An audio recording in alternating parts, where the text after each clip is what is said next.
Heidi Mollentze is back again with greatness coaching and therapy here on eRadio. And this week's topic is your relationship with food. This is going to be very interesting. Heidi, hello, welcome back. How's it going? Hi, Ian.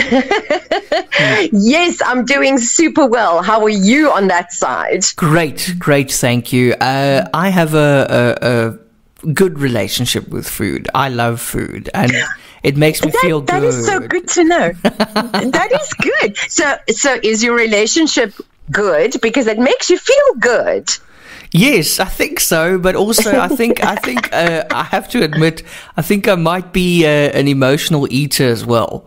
So I kind of tend to go for the unhealthy options when I'm going through some stuff. So, you know what I'm saying? Absolutely, and that's normal. That's very normal. I mean, I've never heard anyone say, "Oh, I'm so depressed. I feel so down. I am now going to go to the fridge and whip up a whole bowl of celery. I can't wait." This broccoli is calling my name. Yeah, I'm feeling the cauliflower. I'm feeling so depressed. Let me have a carrot. Yes, you're right. You're so right. That just does not happen. Yeah. So it's important to look at this holistically, because we all have a relationship with food, and some of us are just more aware of our relationship than others. We all need food, and that's what's making it a little difficult for some people, where the lines get blurred, because we need food. Food is all around us, and especially South Africans, we celebrate things with food. And that could lead to all kinds of unhealthy relationships. You know, if your relationship with food, which is a very basic relationship and something that you need to hone, just like any other relationship, if that goes pear-shaped, see what I did there? Clever. Good one. If that goes pear-shaped, that leads to all kinds of other issues in our lives. So let's just first see why should we have a good relationship with food?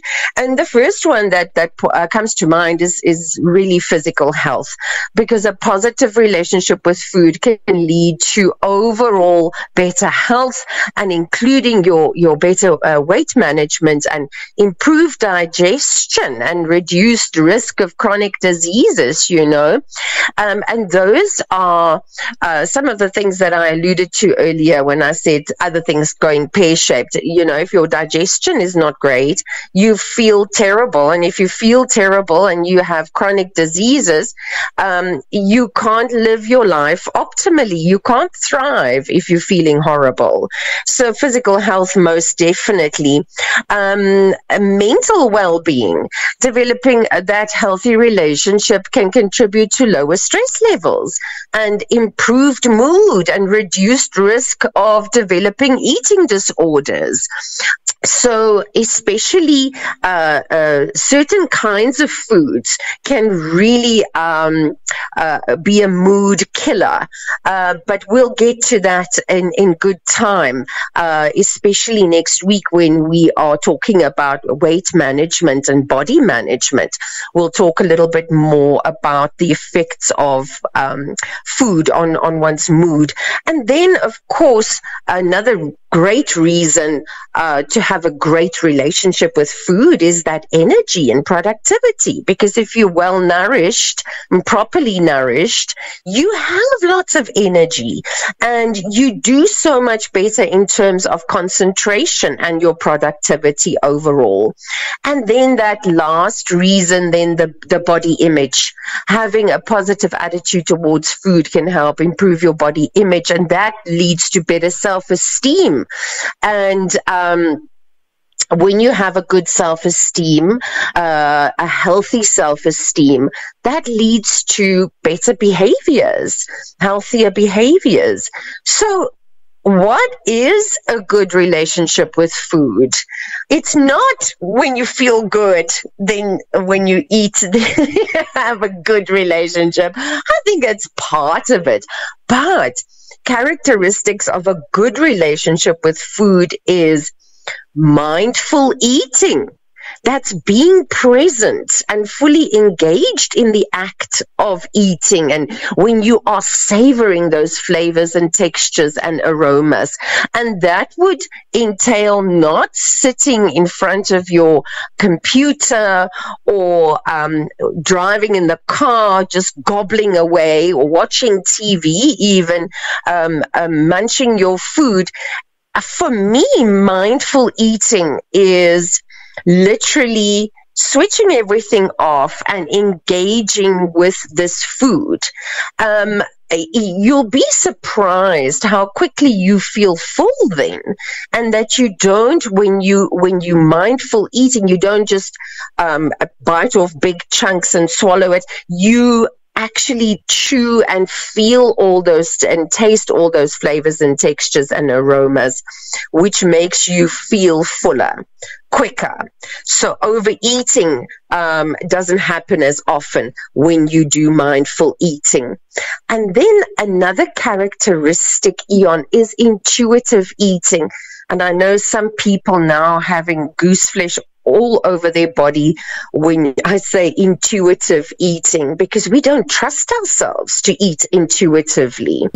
But it's great when we get to a point of intuitive eating that's listening to your body's hunger and fullness cues, and eating when you're hungry and stopping when you're satisfied, because we don't eat mindfully anymore. And I include myself in this discussion. It's something I'm still learning, is to have this good relationship with food. I'm making some progress, and I've come a long way, but I'm still learning. I'm still working on myself with this as well, especially stopping when you feel full, because sometimes things just taste so nice that we don't stop. And then another characteristic, and I think this is for me such an important one. My top one is moderation. A characteristic of a good relationship with food: moderation. Enjoying all foods in moderation. Avoiding that extreme in restrictive behaviors, but also the extremes in going for too much.